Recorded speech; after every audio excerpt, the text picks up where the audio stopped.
श्री गणेशाय नमः। ओम श्री महागणाधिपतये नमः। ओम श्री विघ्नेश्वराय नमः। बंधन और मोक्ष का विवेचन, शिव पूजा का उपदेश, लिंग आदि में शिव पूजन का विधान, भस्म के स्वरूप का निरूपण और महत्व, शिव एवं गुरु शब्द की व्युत्पत्ति तथा शिव के भस्म धारण का रहस्य। ऋषि बोले, सर्वज्ञों में श्रेष्ठ सूत जी, बंधन और मोक्ष का स्वरूप क्या है, यह हमें बताइए। सूत जी ने कहा, महर्षियों, मैं बंधन और मोक्ष का स्वरूप तथा मोक्ष के उपाय का वर्णन करूंगा। तुम लोग आदर पूर्वक सुनो।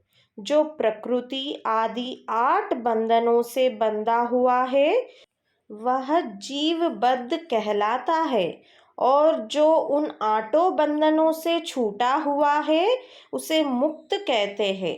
प्रकृति आदि को वश में कर लेना मोक्ष कहलाता है। बंधन आगंतुक है और मोक्ष स्वतः सिद्ध है। बद्ध जीव जब बंधन से मुक्त हो जाता है तब उसे मुक्त जीव कहते हैं। प्रकृति, बुद्धि, त्रिगुणात्मक अहंकार और 5 तन्मात्राएं, इन्हें ज्ञानी पुरुष प्रकृत्यागष्टक मानते हैं। प्रकृति आदि 8 तत्वों के समूह से देह की उत्पत्ति हुई है। देह से कर्म उत्पन्न होता है और फिर कर्म से नूतन देह की उत्पत्ति होती है। इस प्रकार बारंबार जन्म और कर्म होते रहते हैं। शरीर को स्थूल, सूक्ष्म और कारण के भेद से 3 प्रकार का जानना चाहिए। स्थूल शरीर, व्यापार करने वाला सूक्ष्म शरीर, इंद्रिय भोग प्रदान करने वाला, तथा कारण शरीर, आत्मानंद की अनुभूति कराने वाला कहा गया है। जीव को उसके प्रारब्ध कर्मानुसार सुख दुख प्राप्त होते हैं। वह अपने पुण्य कर्मों के फलस्वरूप सुख और पाप कर्मों के फलस्वरूप दुख का उपभोग करता है। अतः कर्मपाश से बंधा हुआ जीव अपने त्रिविध शरीर से होने वाले शुभाशुभ कर्मों द्वारा सदा चक्र की भांति बारंबार घुमाया जाता है। इस चक्रवत भ्रमण की निवृत्ति के लिए चक्रकर्ता का स्तवन एवं आराधन करना चाहिए। प्रकृति आदि जो 8 पाश बतलाए गए हैं उनका समुदाय ही महाचक्र है, और जो प्रकृति से परे है वे परमात्मा शिव है। भगवान महेश्वर ही प्रकृति आदि महाचक्र के कर्ता है, क्योंकि वे प्रकृति से परे है। जैसे बकायन नामक वृक्ष का ताला जल को पीता और उगलाता है, उसी प्रकार शिव प्रकृति आदि को अपने वश में करके उस पर शासन करते हैं।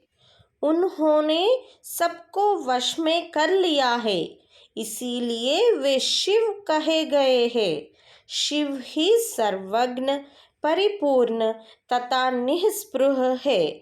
सर्वज्ञता, तृप्ति, अनादि बोध, स्वतंत्रता, नित्य अलुप्त शक्ति से संयुक्त होना और अपने भीतर अनंत शक्तियों को धारण करना, महेश्वर के इन 6 प्रकार के मानसिक ऐश्वर्यों को केवल वेद जानता है। अतः भगवान शिव के अनुग्रह से ही प्रकृति आदि 8 तत्व वश में होते हैं। भगवान शिव का कृपा प्रसाद प्राप्त करने के लिए उन्हीं का पूजन करना चाहिए। यदि कहे शिव तो परिपूर्ण है, निःस्पृह है, उनकी पूजा कैसे हो सकती है? तो इसका उत्तर यह है कि भगवान शिव के उद्देश्य से उनकी प्रसन्नता के लिए किया हुआ सत्कर्म उनके कृपा प्रसाद को प्राप्त कराने वाला होता है। शिवलिंग में, शिव की प्रतिमा में तथा शिव भक्त जनों में शिव की भावना करके उनकी प्रसन्नता के लिए पूजा करनी चाहिए। वह पूजन शरीर से, मन से, वाणी से और धन से भी किया जा सकता है। उस पूजा से महेश्वर शिव, जो प्रकृति से परे है, पूजक पर विशेष कृपा करते हैं और उनका वह कृपा प्रसाद सत्य होता है। शिव की कृपा से कर्म आदि सभी बंधन अपने वश में हो जाते हैं। कर्म से लेकर प्रकृति पर्यंत सब कुछ जब वश में हो जाता है तब वह जीव मुक्त कहलाता है और स्वात्मा राम रूप से विराजमान होता है। परमेश्वर शिव की कृपा से जब कर्म जनित शरीर अपने वश में हो जाता है तब भगवान शिव के लोक में निवास का सौभाग्य प्राप्त होता है। इसी को सालोक्य मुक्ति कहते हैं। जब तन्मात्राएं वश में हो जाते हैं तब जीव जगदम्बा सहित शिव का सामीप्य प्राप्त कर लेता है। यह सामीप्य मुक्ति है। उसके आयुध आदि और क्रिया आदि सब कुछ भगवान शिव के समान हो जाते हैं। भगवान का महाप्रसाद प्राप्त होने पर बुद्धि भी वश में हो जाती है। बुद्धि प्रकृति का कार्य है, उसका वश में होना साष्टिर मुक्ति कहा गया है। पुनः भगवान का महा अनुग्रह प्राप्त होने पर प्रकृति वश में हो जाएगी। उस समय भगवान शिव का मानसिक ऐश्वर्य बिना यत्न के ही प्राप्त हो जाएगा। सर्वज्ञता और तृप्ति आदि जो शिव के ऐश्वर्य है उन्हें पाकर मुक्त पुरुष अपने आत्मा में ही विराजमान होता है। वेद और शास्त्रों में विश्वास रखने वाले विद्वान पुरुष इसी को सायुज्य मुक्ति कहते हैं। इस प्रकार लिंग आदि में शिव की पूजा करने से क्रमशः मुक्ति स्वतः प्राप्त हो जाती है। इसलिए शिव का कृपा प्रसाद प्राप्त करने के लिए तत्संबंधी क्रिया आदि के द्वारा उन्हीं का पूजन करना चाहिए। शिव क्रिया, शिव तप, शिव मंत्र जप, शिव ज्ञान और शिवाध्यान के लिए सदा उत्तरोत्तर अभ्यास बढ़ाना चाहिए। प्रतिदिन प्रातः काल से रात को सोते समय तक और जन्म काल से लेकर मृत्यु पर्यंत सारा समय भगवान शिव के चिंतन में ही बिताना चाहिए। साध्योजात आदि मंत्रों तथा नाना प्रकार के पुष्पों से जो शिव की पूजा करता है वह शिव को ही प्राप्त होगा। ऋषि बोले, उत्तम व्रत का पालन करने वाले सूत जी, लिंग आदि में शिव जी की पूजा का क्या विधान है, यह हमें बताइए। सूत जी ने कहा, द्विजो, मैं लिंगों के क्रम का यथावत वर्णन कर रहा हूँ, तुम सब लोग सुनो। वह प्रणव ही समस्त अभीष्टा वस्तुओं को देने वाला प्रथम लिंग है। उसे सूक्ष्म प्रणव रूप समझो। सूक्ष्म लिंग निष्कल होता है और स्थूल लिंग सकल। पंचाक्षर मंत्र को ही स्थूल लिंग कहते हैं। उन दोनों प्रकार के लिंगों का पूजन तप कहलाता है। वे दोनों ही लिंग साक्षात मोक्ष देने वाले हैं। पौरुष लिंग और प्रकृति लिंग के रूप में बहुत से लिंग हैं। उन्हें भगवान शिव ही विस्तार पूर्वक बता सकते हैं, दूसरा कोई नहीं जानता। पृथ्वी के विकारभूत जो लिंग ज्ञात है उनको मैं तुम्हें बता रहा हूँ। उनमें स्वयंभू लिंग प्रथम है, दूसरा बिंदु लिंग, तीसरा प्रतिष्ठित लिंग, चौथा चरलिंग और पांचवा गुरुलिंग है। देवर्षियों की तपस्या से संतुष्ट हो उनके समीप प्रकट होने के लिए पृथ्वी के अंतर्गत बीज रूप से व्याप्त हुए भगवान शिव वृक्षों के अंकुर की भांति भूमि को भेद कर नादलिंग के रूप में व्यक्त हो जाते हैं। वे स्वतः व्यक्त हुए शिव ही स्वयं प्रकट होने के कारण स्वयंभू नाम धारण कहते हैं। ज्ञानी जन उन्हें स्वयंभू लिंग के रूप में जानते हैं। उस स्वयंभू लिंग की पूजा से उपासक का ज्ञान स्वयं ही बढ़ने लगता है। सोने चांदी आदि के पत्र पर, भूमि पर अथवा वेदी पर अपने हाथ से लिखित जो शुद्ध प्रणव मंत्र रूप लिंग है, उसमें तथा मंत्र लिंग का आलेखन करके उसमें भगवान शिव की प्रतिष्ठा और आवाहन करे। ऐसा बिंदु नादमय लिंग स्थावर और जंगम दोनों ही प्रकार का होता है। इसमें शिव का दर्शन भावनामय ही है, ऐसा निस्संदेह कहा जा सकता है। जिसको जहाँ भगवान शंकर के प्रकट होने का विश्वास हो, उसके लिए वही प्रकट होकर वे अभीष्टा फल प्रदान करते हैं। अपने हाथ से लिखे हुए यंत्र में अथवा अकृत्रिम स्थावर आदि में भगवान शिव का आवाहन करके 16 उपचारों से उनकी पूजा करे। ऐसा करने से साधक स्वयं ही ऐश्वर्य को प्राप्त कर लेता है और इस साधन के अभ्यास से उसको ज्ञान भी होता है। देवताओं और ऋषियों ने आत्मसिद्धि के लिए अपने हाथ से वैदिक मंत्रों के उच्चारण पूर्वक शुद्ध मंडल में शुद्ध भावना द्वारा जिस उत्तम शिवलिंग की स्थापना की है, उसे पौरुष लिंग कहते हैं तथा वही प्रतिष्ठित लिंग कहलाता है।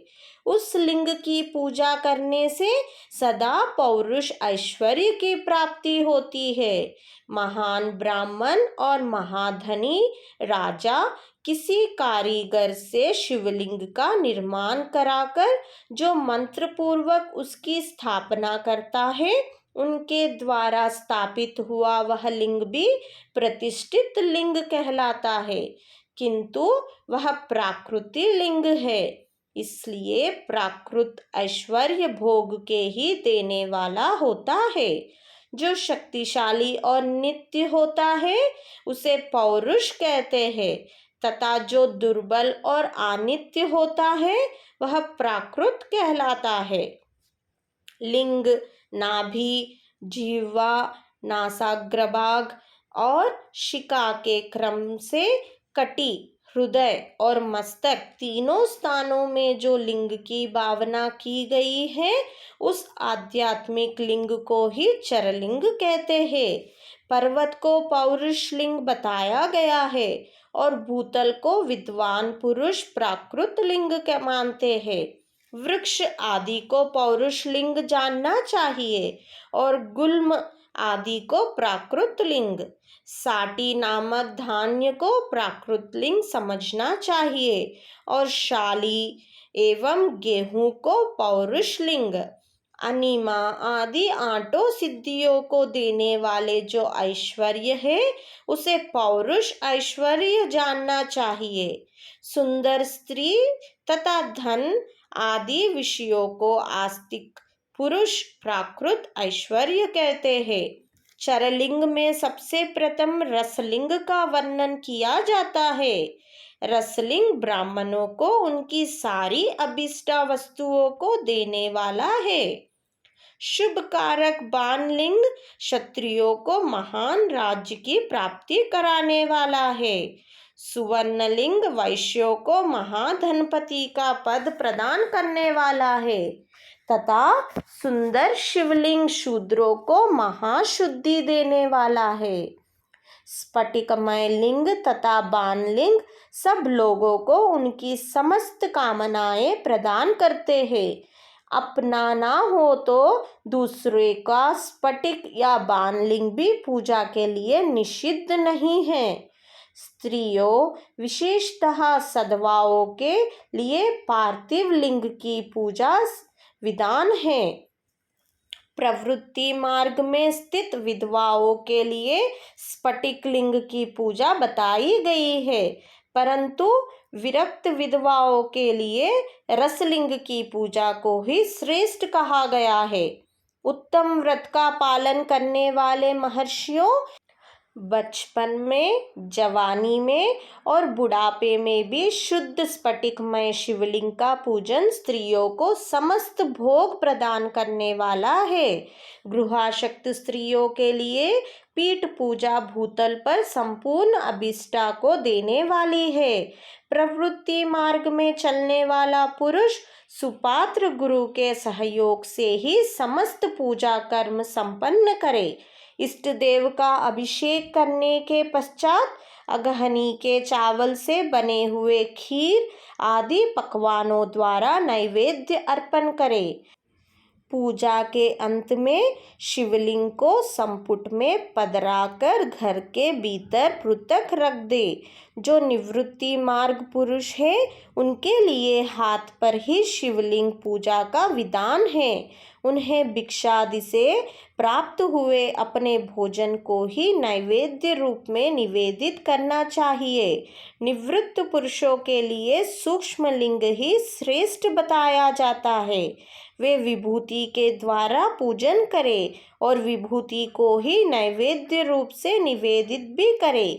पूजा करके उस लिंग को सदा अपने मस्तक पर धारण करें। विभूति 3 प्रकार की बताई गई है, लोकाग्नि जनित, वेदाग्नि जनित और शिवाग्नि जनित।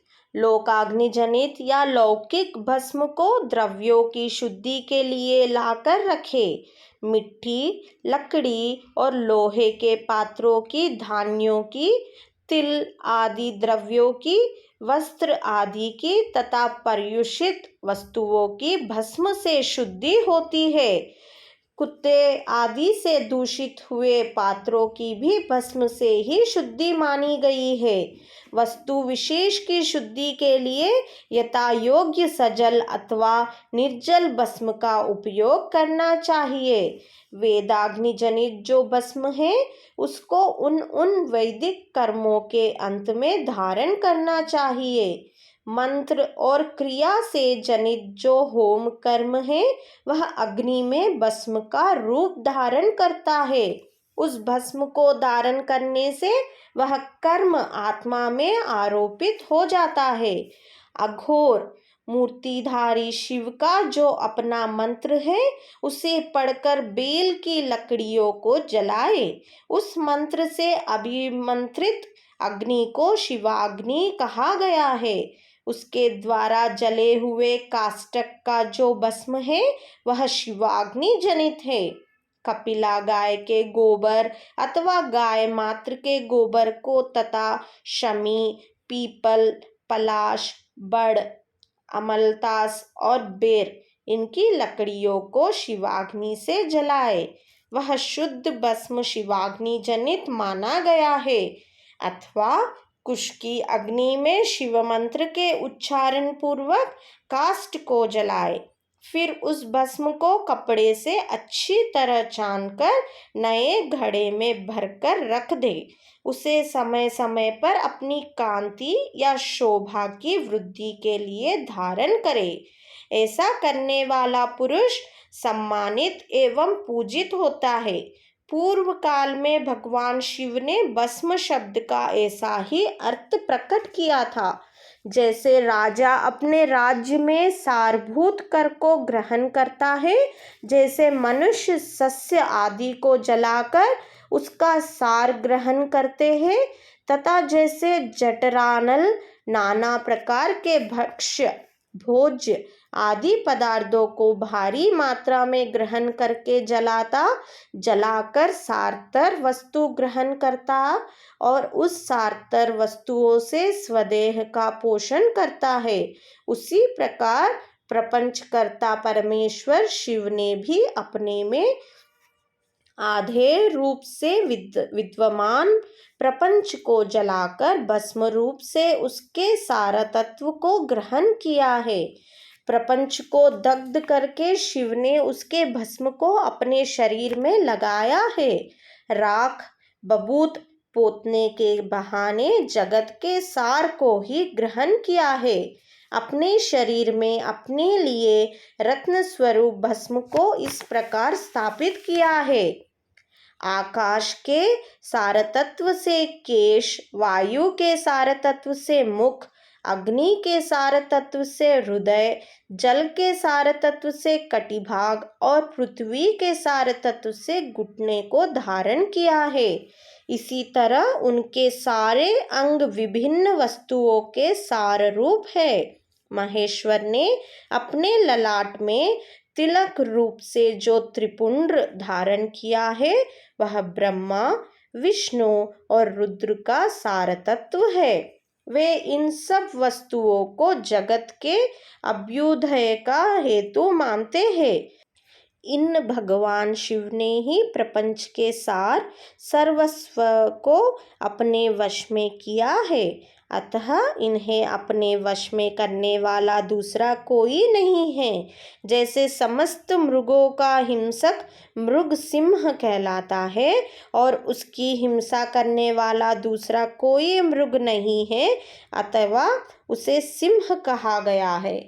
शकार का अर्थ है नित्य सुख एवं आनंद, इकार का अर्थ है पुरुष और वकार का अर्थ है अमृत स्वरूप शक्ति।